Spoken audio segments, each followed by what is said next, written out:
هو خير مما يجمعون صدق الله مولانا العظيم إن الله وملائكته يصلون على النبي يا أيها الذين آمنوا صلوا عليه وسلموا تسليما اللهم صل على سيدنا مولانا محمد وعلى آل سيدنا مولانا محمد وبارك وسلم عليه صلاة سلاما عليك يا سيدي يا سيدي یا رسول اللہ صلی اللہ تعالی علیہ وسلم نسیم چند کے فرشیوں کے کہ عرش کے چاند آ رہے ہیں نسیم چند کے فرشیوں کے کہ عرش کے چاند آ رہے ہیں جھلک سے جن کی فلک ہے روشن وہ شمس تشریف لا رہے ہیں زمانے بھر کا یہ قاعدہ ہے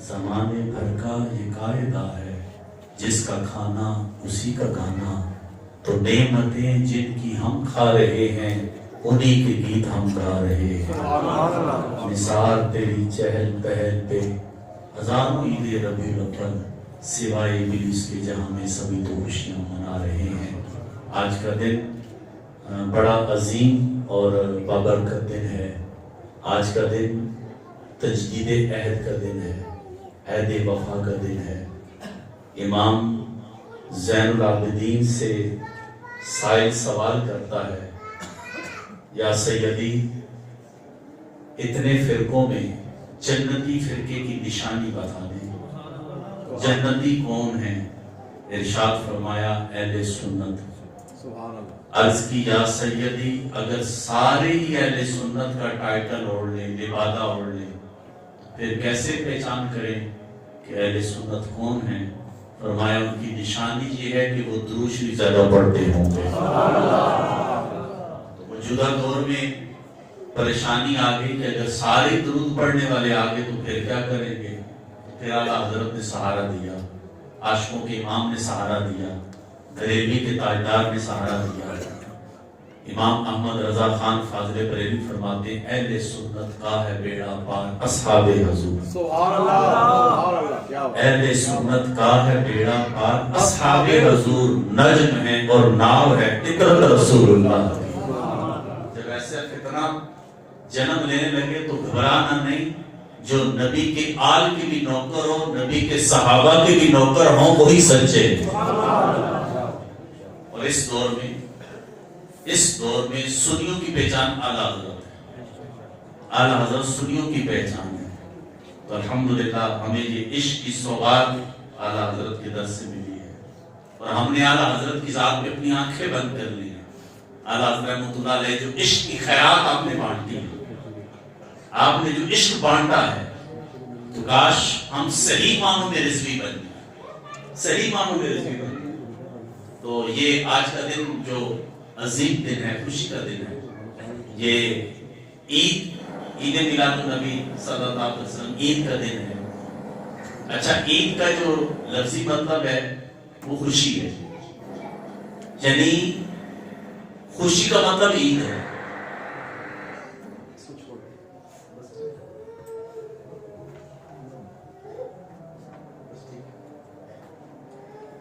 عید کا مطلب خوشی ہے اچھا ہم نے خوشی منانے کا جو انداز اختیار کیا ہم نے جھنڈیاں لگائی ہیں ہم نے چراغاں کیا ہے ہم نے یہ جو اہتمام کیے ہیں یہ اہتمام کر کے ہم خوشی کا اظہار کر رہے ہیں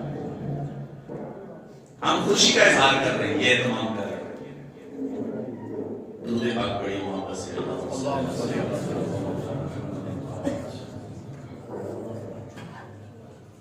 ہم جھنڈا لگا کے لڑیاں لگا کے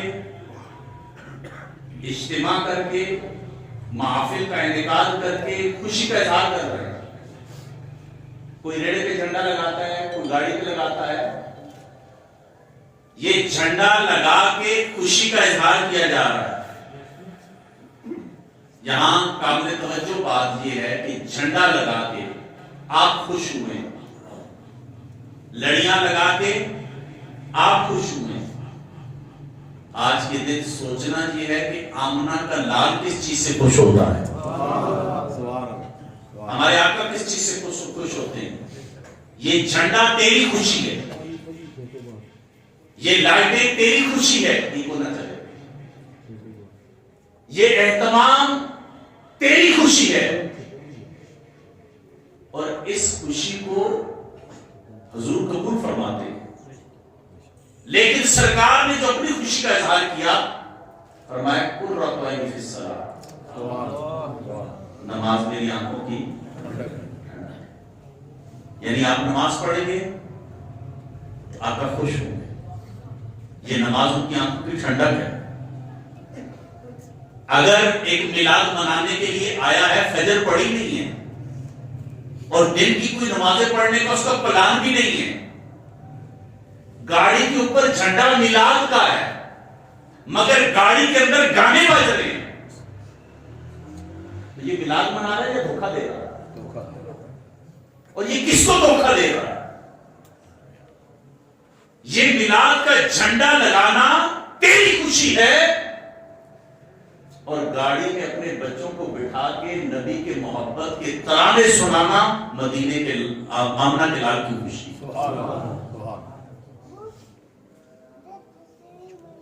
اللہ کے نبی صلی اللہ علیہ وسلم فرماتے ہیں کہ اپنی اولاد کو 3 چیزیں سکھاؤ، حب نبی کو وحب اہل بیت وقراءۃ القرآن، اپنے نبی کی محبت سکھاؤ، اہل بیت کی محبت سکھاؤ اور قرآن سکھاؤ۔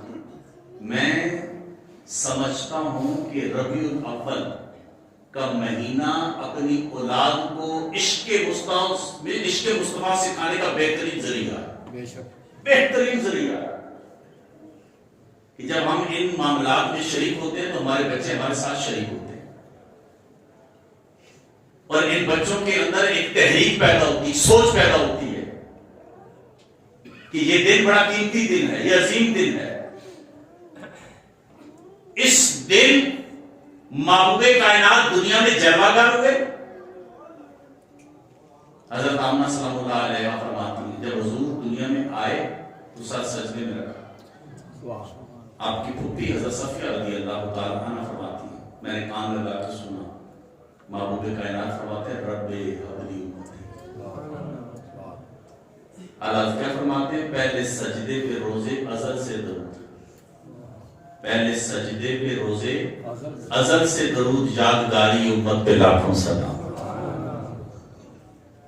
حضور دنیا میں آئے تو امت کو یاد کیا، غاروں میں گئے تو امت کو یاد کیا، سرکار اپنی امت کے لیے دعائیں کرتے رہے۔ آپ نے اور میں نے سوچنا یہ ہے جس امت کے لیے نبی روتے رہے اس امت کو ہم تو نہیں رلا رہے، اس کو ہم تکلیف تو نہیں دے۔ حضور صلی اللہ تعالی علیہ وسلم کی آمد سے پہلے جو ماں کا حال تھا، آپ پڑھے تاریخ عرب اٹھا کے، باپ کے ساتھ کیا سلوک ہوتا تھا، بیوی کے ساتھ کیا سلوک ہوتا تھا، شوہر کے انتقال کے بعد بیوی کو شوہر کے ساتھ زندہ جلا دیا جاتا تھا۔ بعض قبیلوں میں یہ تھا کہ وہ اس خاتون کو جس کا شوہر فوت ہو جاتا اسے جا کے ویرانے میں جنگل میں چھوڑا، اسے بھیڑیے کھا جاتے۔ یوں کہیے اس بیوہ خاتون کی فریاد سننے والا کوئی نہیں تھا، ماں کی بولی لگ رہی تھی۔ یہ ساری محبتیں، یہ سارا پیار، یہ صدقہ نبی کے میلاد ہے۔ اور اگر آج پلٹ کے دیکھیں، میلاد منانے والے تو موجود ہیں لیکن بیٹی کا دوپٹہ پھر اتر گیا، بیٹی پھر بکنے کے لیے بازار میں آئی ہے۔ جو بیٹی زندہ درگور ہوتی تھی، جس بیٹی کو، عورت کو انسانیت کی کیٹیگری سے نکال دیا گیا تھا، اور تاریخ میں ایسے واقعات موجود ہے زمانہ جاہلیت کے کہ باپ کے مرنے کے بعد بیٹا ماں سے شادی کر رہا ہے۔ ایسے واقعات تحریک دعوت میں موجود ہیں۔ انگریزوں کا ایک رائٹر ہے، وہ اپنی بہن کے پیٹ سے پیدا ہوا تھا، اور اس نے جو بیٹی اس کی تھی، اس بیٹی کو اس نے پالا اس لیے تھا کہ میں سے شادی کروں گا۔ یہ عورت کا حال تھا. جس دور میں عورت زندہ درگور ہو رہی ہے، شور کے ساتھ جلائی جا رہی ہے، اسے انسانیت کی لسٹ سے نکالا جا رہا ہے، اس دور میں اللہ کے نبی فرما رہے ہیں میرے صحابہ، میری فاطمہ میرے جگر کا ٹکڑا ہے.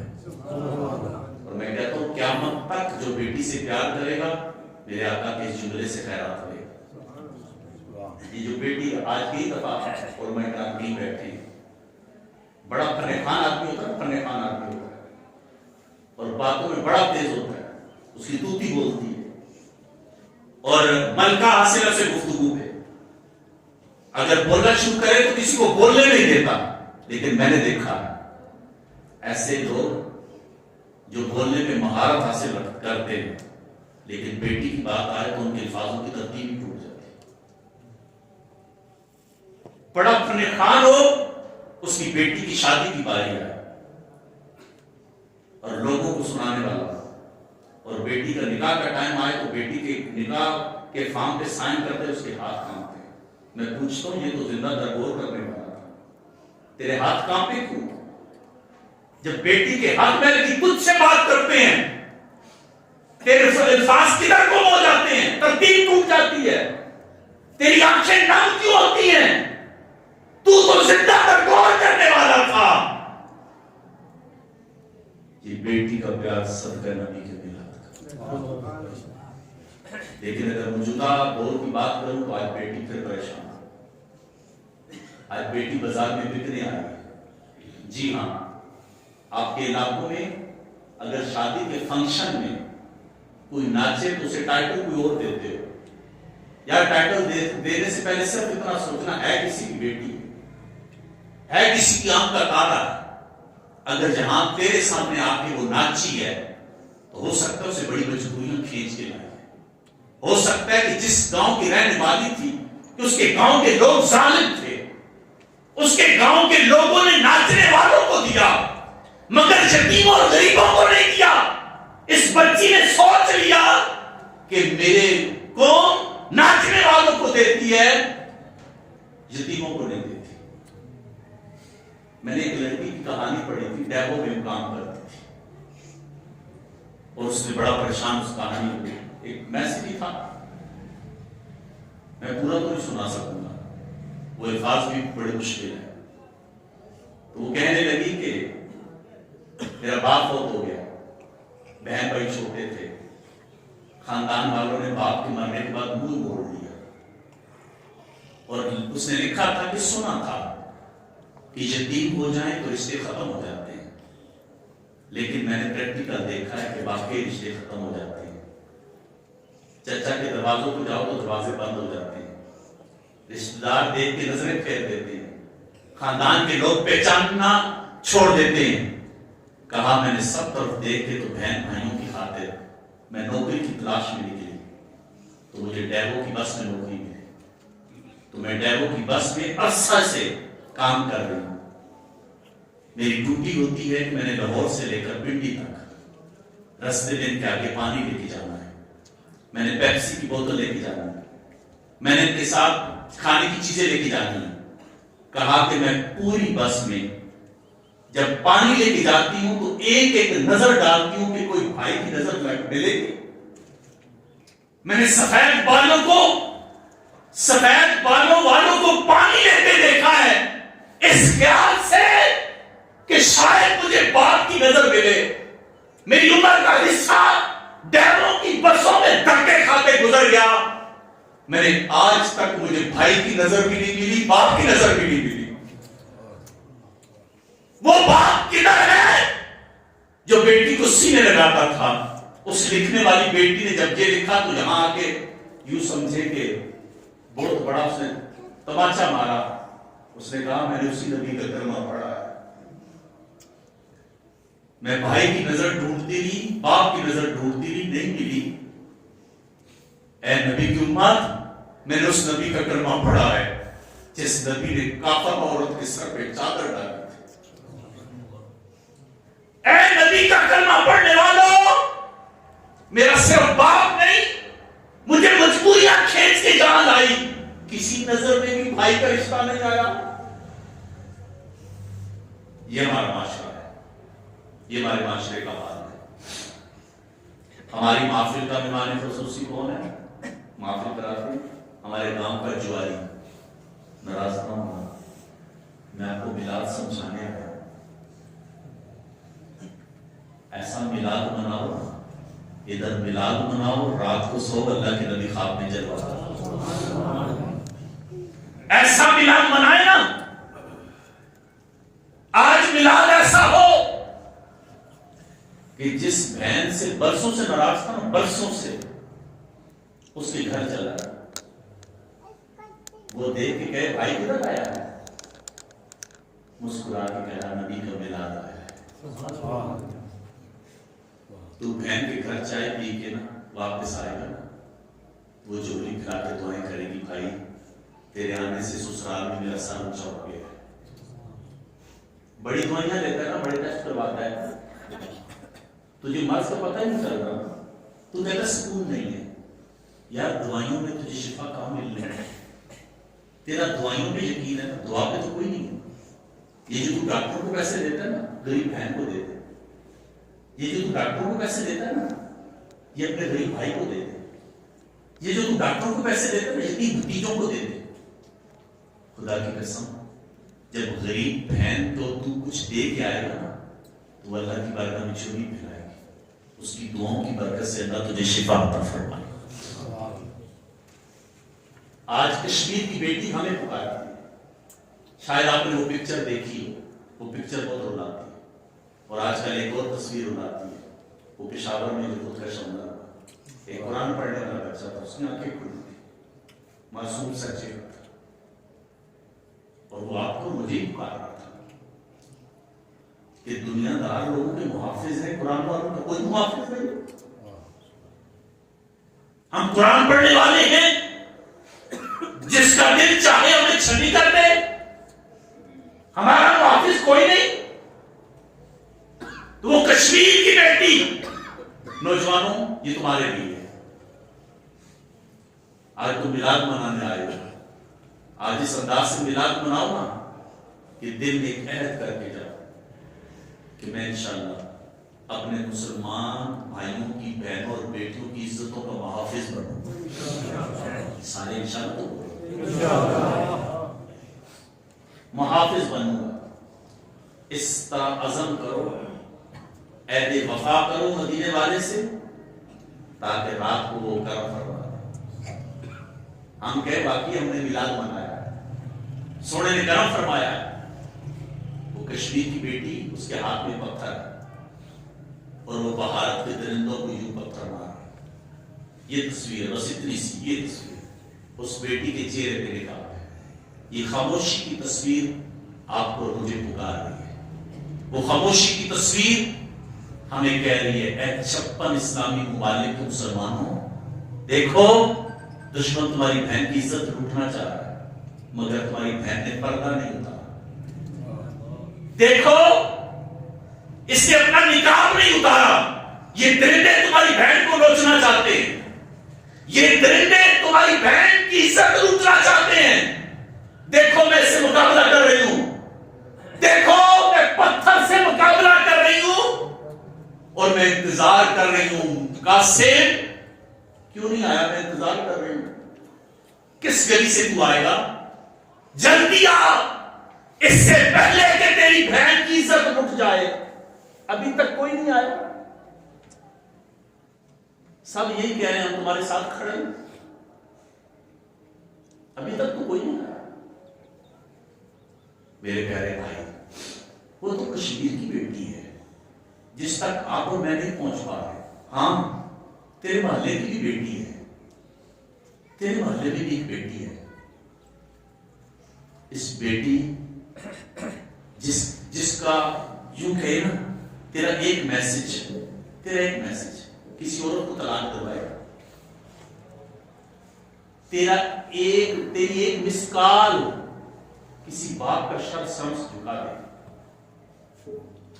تیری ایک کال کسی گھر میں سب سے ماتم بچھا دے. مت ایسا کر، یہ کسی کا جگر کا ٹکڑا ہے، یہ کسی کی بیٹی ہے، کسی کی آنکھوں میں ٹھنڈک ہے، کسی کا نور ہے، کسی کے گھر کی رونق ہے. وقتی لذت کی خاطر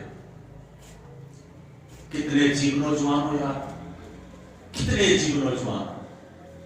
ہم تو ان کے ماننے والے ہیں. سندھ کی عورت خط لکھتی ہے محمد بن قاسم کو، عمر 17 سال ہے، اور سندھ کی عورت ایک خط لکھ رہی ہے ہماری عزتیں محفوظ نہیں ہیں مسلمانوں کے دور. یہ محمد بن قاسم تھوڑے لگے. اور جب یہ سندھ پہنچا محمد بن قاسم پریشان تھا. ایک بوڑھا ملا، بوڑھے نے دیکھ کے پوچھا نوجوان پریشان کیوں ہے؟ کہا بہت بڑا ٹاسک دیکھا ہے، ایک بیٹی کی پکار پہ آیا، مقابلہ بڑا سخت ہے، پتہ نہیں کیا ہوگا، اس لیے پریشان. دوسرے دن محمد بن قاسم جا رہا ہے تو وہی بوڑھا ملا. بوڑھے نے دیکھا کہ محمد بن قاسم بڑا خوش ہے. کہا بیٹا کل تو پریشان تھے، آج خوش ہو؟ کہا سمجھو فتح میری ہے. جملہ بہت وزنی ہے نوجوانوں تمہارے لیے. یہ فرانس والے جو بھونک رہے ہیں نا، اس میں کمزوری کی تمہاری بھی ہے، سمجھنے کی کوشش کیجیے. بابے نے کہا بیٹا کل پریشان تھے، آج خوش دکھائی دے رہے ہو. کہا سمجھو میں جیت گیا ہوں، فتح میری ہے. کہا ابھی تو تم نے کچھ کیا ہی نہیں. کہا جس سے میری جنگ ہے اس کو دیکھ لیا ہے، میں نے اسے دیکھ لیا، پہچان لیا، وہ میرے سامنے ٹھہر نہیں سکے گا. کہا کیوں؟ کہا اس لیے کہ اس کی آنکھوں میں حیا نہیں دیکھی میں نے. جو بے حیا ہوتا ہے وہ بزدل ہوتا ہے. محمد بن قاسم نے کہا جس سے میرا مقابلہ ہے وہ میرا کچھ نہیں بگاڑ سکتا، کیونکہ اس کے اندر حیا نہیں، اس کی اپنے رشتے کی بیٹیوں سے محفوظ نہیں ہے. ایسا شخص بے حیا بزدل ہوتا ہے. انشاءاللہ فتح میری ہے. پھر تاریخ نے دیکھا کہ محمد بن قاسم نے سندھ سے لے کر ملتان تک کا علاقہ فتح کر. ایک نوجوان ایک عورت کی آواز پہ اٹھا. آپ اور میں کیا کر رہے ہیں؟ کوئی صحابہ کو بھونکتا ہے، ہم خاموش ہیں. ہم تو آوازوں کی شدائی بنے ہوئے. کسی کو یعنی اتنے پہ لگا جن کے صدقے منبر ملا، جن کی عظمت قرآن بیان کرے، یا ان کو سننے ہم چلے جائیں، ہم پہ تف نہیں. ہمارے عقیدے اتنے کمزور ہو گئے.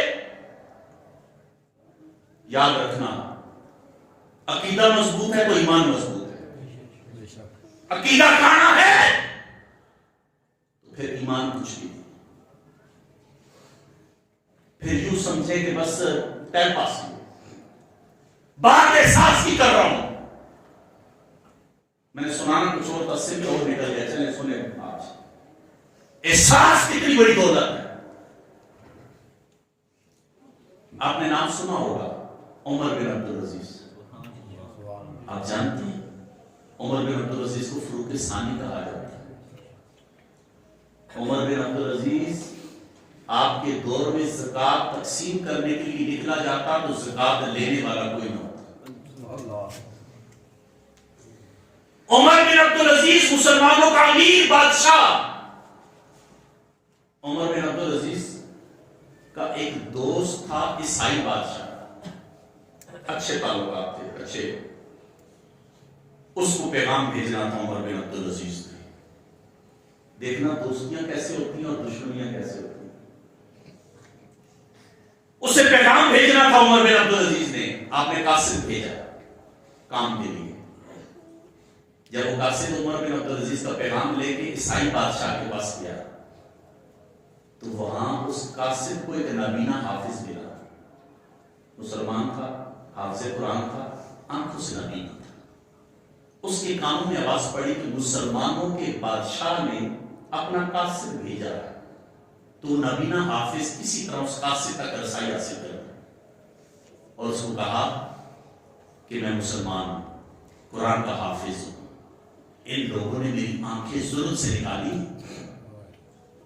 میرا پیغام جا کے عمر بن عبدالعزیز کو دینا, مسلمانوں کے امیر سے کہنا تیرا مسلمان بھائی اس پہ ظلم ہو رہا ہے, مجھے بڑا مارتے ہیں, یہ مجھے کھانے کو نہیں دیتے, رات مجھے سونے نہیں دیتے, میں بڑا اذیت میں ہوں, میری آنکھیں انہوں نے ظلم سے نکالی ہیں, جا کے یہ میری بات اپنے امیر سے کرنا.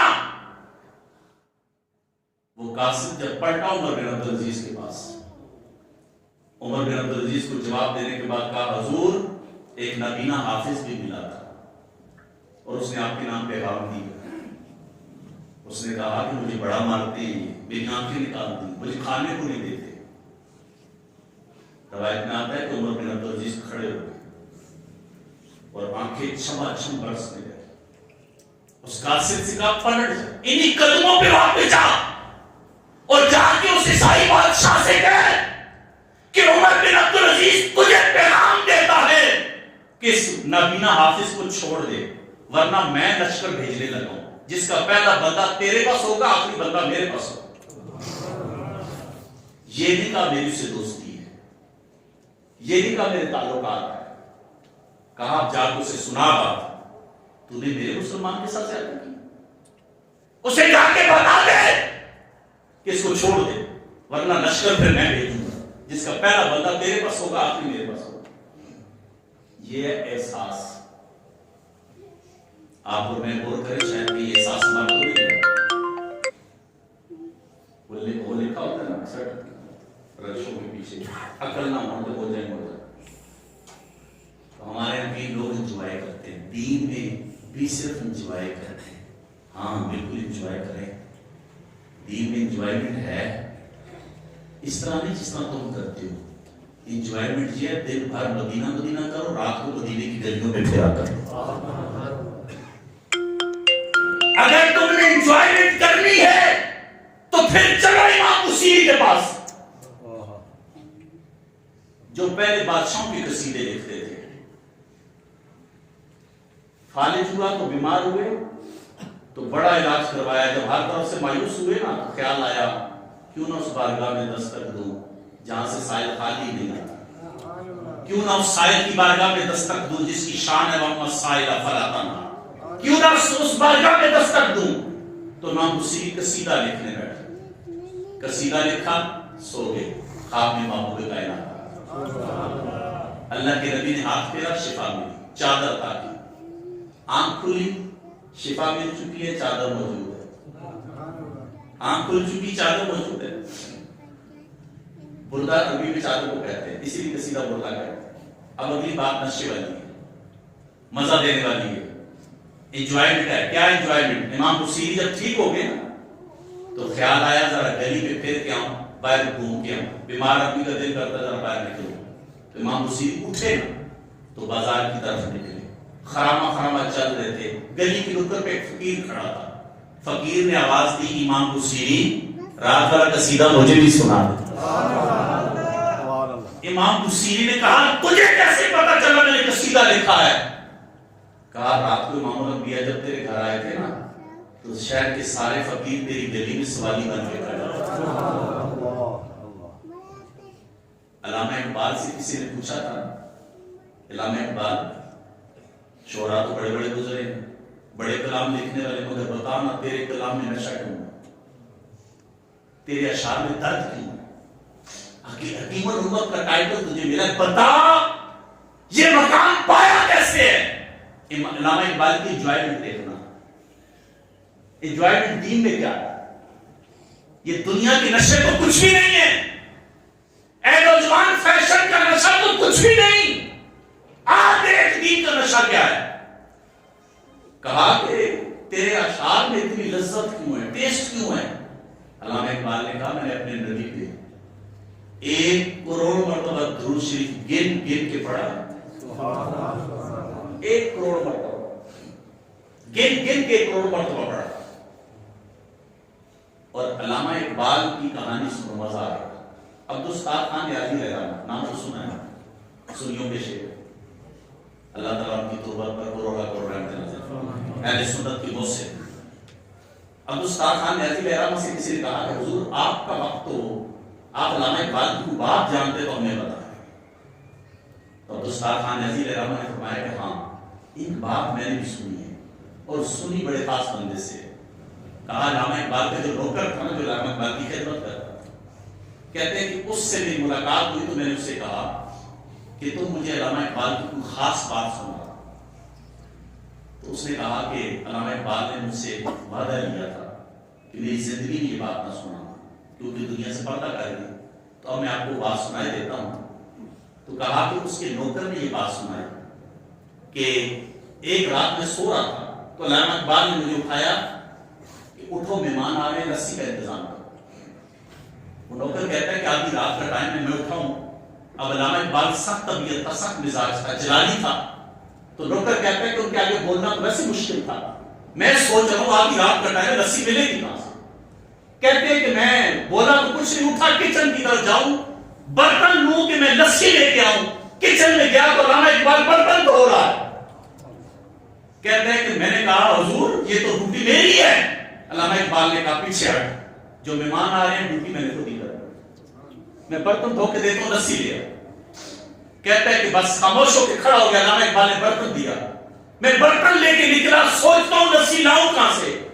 کہا جب باہر نکلا تو گلی میں دیکھتا ہوں تو ایک دکان ہے, سفید ریش بزرگ ہے, نورانی چہرہ, لسی بیچ رہے. کہا میرا تو کام بن گیا, میں جا کے لسی خریدی. پیسے دینے لگا تو بزرگوں نے کہا کوئی بات نہیں, ہمارا علامہ اقبال کا حساب چلتا رہتا ہے, آپ لسی لے جاؤ. کہا لسی لے کے واپس آ گیا. اب میں جب واپس آیا تو مہمان آ چکے تھے. جب دروازہ کے قریب گیا تو دروازہ تو اندر سے بند تھا. کہا کہ میں کھڑکی کی اونٹ سے دیکھنے لگا کہ اندر ہے کون. دیکھا تو کمرہ روشن تھا, کمرہ منور تھا. کہتے ہیں کہ جستجو بڑھنے لگی, بےتابی ہونے لگی, آنے والا آیا کون ہے. سارا کمرہ روشن ہے, میں دیکھوں آیا کون ہے.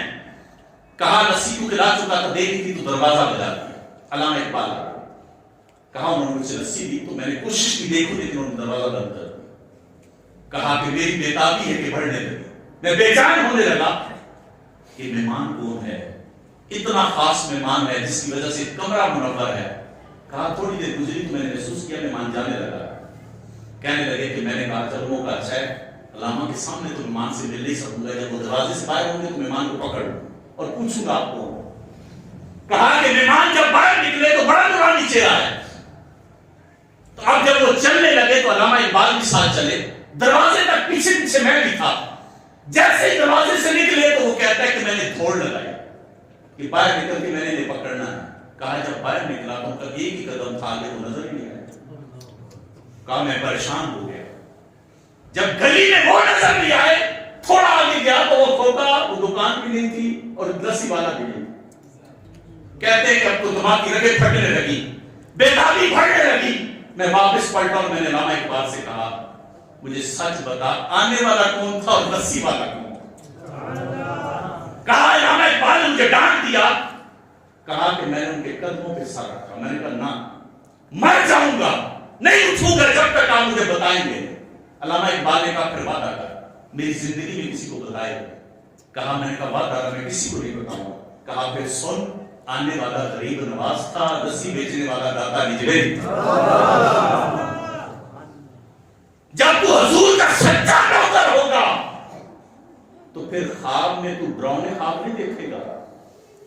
کبھی داتا نجویری کے قدموں میں ہوگا, کبھی غریب نواز کے قدموں میں ہوگا, کبھی اعلیٰ حضرت کی تربت کے پاس ہوگا, کبھی مدینے والا تجھے سینے لگا رہا ہوگا.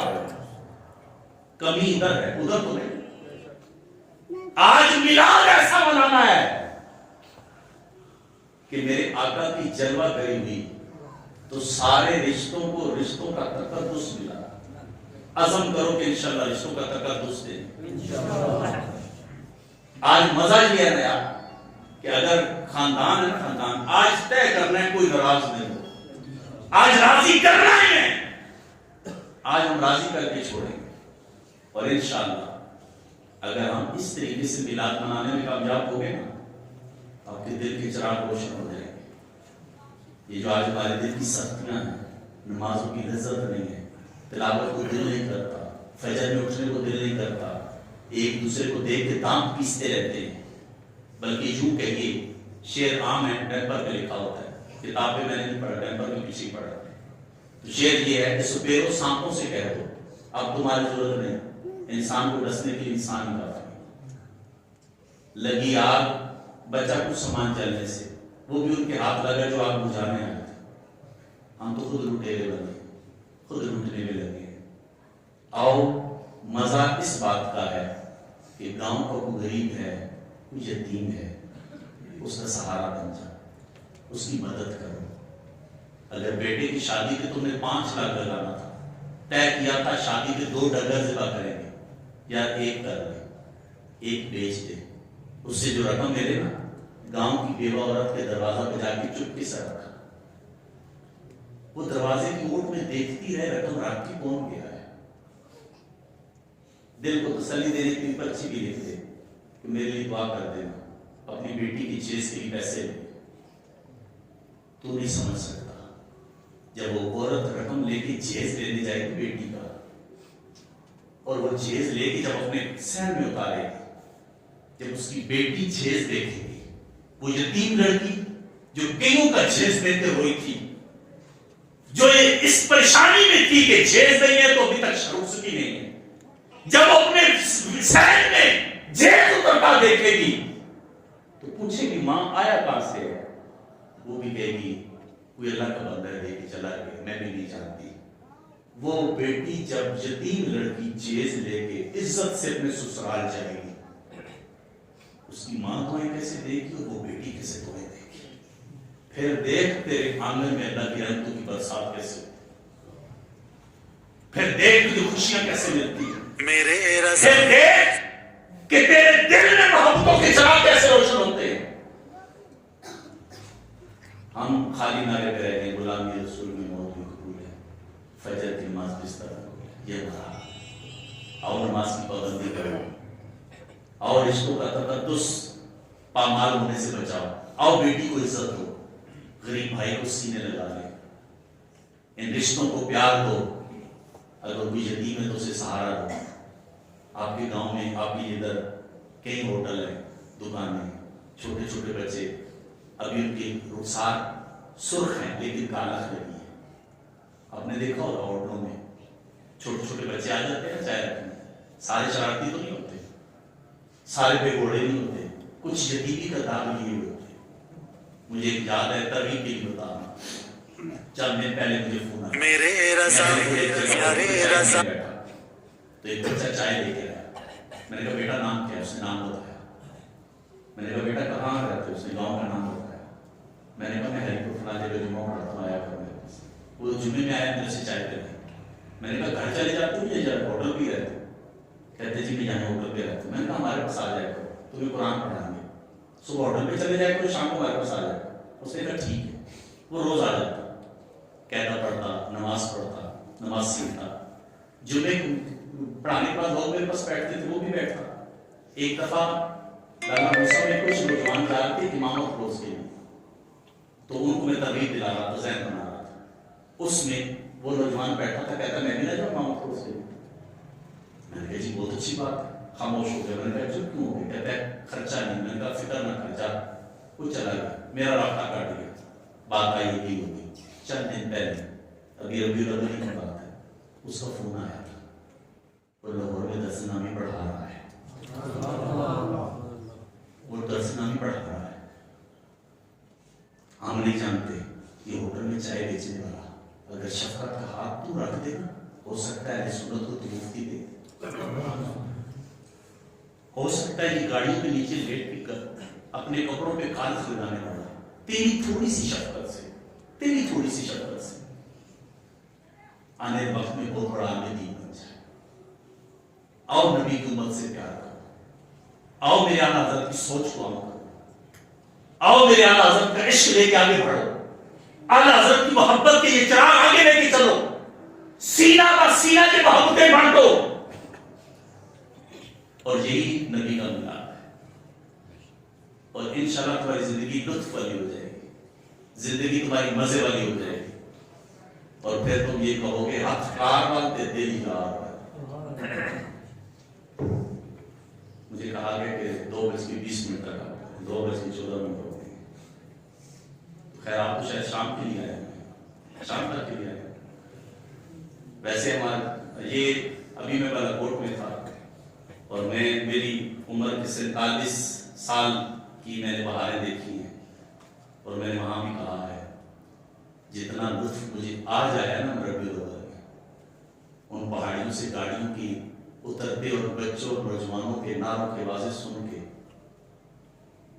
پنجاب میں تو ہم جاتے ہیں 12 ربیع الاول کو 3-3 4 جگہوں میں جاتے ہیں, اور میں نے وہاں بھی کہا ہے ان علاقوں میں آنا ہم اپنے لیے فرض سمجھتے ہیں, یہ ہماری ڈیوٹی ہے.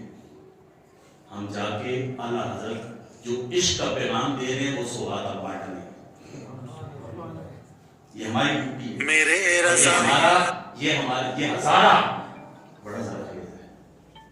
آؤ اس کی مٹی میں یوں سمجھے کہ دین کا پیار ہے. ان بچوں کو دین کی طرف لاؤ, ان مدرسوں کی حفاظت کرو. یہ مسجد مجھے یاد ہے کب بنی ہے, اس مسجد کا افتتاح بھی مجھے یاد ہے. یہ ماشاءاللہ لیاقت بھائی اور یہ جتنے بھی ہیں والد گرامی اللہ تعالیٰ نے کروڑ جنت نصیب فرمائے. مجھے وہ وقت یاد ہے جب گڑی ملا ہمارے لیے بیٹھنے کی جگہ نہیں تھی. مجھے وہ گھڑیاں یاد ہیں. گڑی ملا شہر میں ہمارے پاس بیٹھنے کی جگہ نہیں تھی. ان کے والد گرامی حاجی لیاقت کے, انہوں نے کہا آؤ میں تمہیں جگہ دیتا ہوں. حاجی سائی محمد صاحب, میں ان کے گھر ایک دفعہ نہیں کئی دفعہ کھانا کھایا ہے. ان کے گھر میں آئے, یہ وہ مسجد تھی. آج شہر میں الحمدللہ علیہ سنت کے لڑکے بج رہے, لیکن سنیوں کو وہیں سنبھالو بھی نا. پتہ نہیں سمجھتے ہو نہیں سمجھتے ہو یہ بات ہے. تمہیں سنبھالو بھی نا, انگوٹھا جوسنا چھوڑو بھی نا. قربانیاں کوئی دے, محنت کوئی کرے, مارے کوئی کھائے, چودراہٹ کوئی بنا لے. ہاں ہم اس کے نوکر ہیں جو نبی کے صحابہ کی بھی نوکر ہیں, نبی کی آل کی بھی نوکر ہیں. ہم ان کے نوکر ہیں. ہم نے اعلیٰ حضرت پہ آ کے بند کی الحمدللہ. وہ امیر سنت کے نعرہ لگایا تھا, اس نے وہ نعرہ مجھے نہیں سمجھ آیا, لیکن اللہ والے دور اندیش ہوتے ہیں. اللہ والے آنے والے حالات دیکھ رہے ہوتے ہیں. کچھ نعرے ایسے ہوتے ہیں دودھ کا دودھ پانی کا پانی کر دیتے ہیں. اس ٹائم میں اپنی بات کر رہا ہوں, میں ممبر پہ بیٹھنے والا ہوں, میں ایک ادارہ چلا رہا ہوں, میرے پاس بچے بچیاں اسکول ٹھیک ٹھاک 200-250 میرے پاس اسٹرینتھ ہے, ایک تعداد ہے میرے پاس.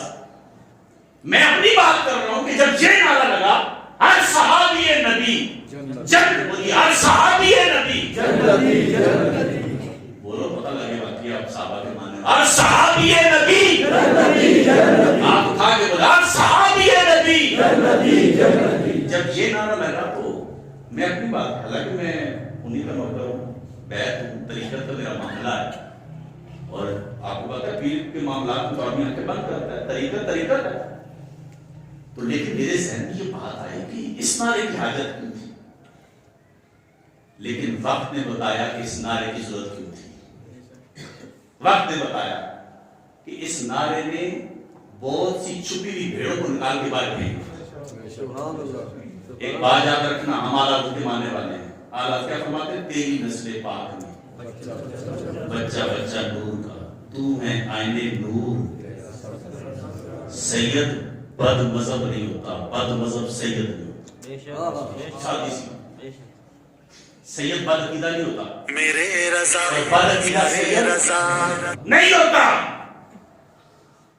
ہم اعلیٰ حضرت کے شان میں شک کر ہی نہیں سکتے. انشاءاللہ ہم سنی ہے, نگڑے لولے نہیں, ڈنڈی کی چوٹ پہ سننی ہے. اور انشاءاللہ اپنے مسلمانوں کی مدد کرنے والے, محبتوں کے چراغ جلانے والے ہیں. اللہ تعالیٰ اس مسجد کو, اس ادارے کو آباد رکھے.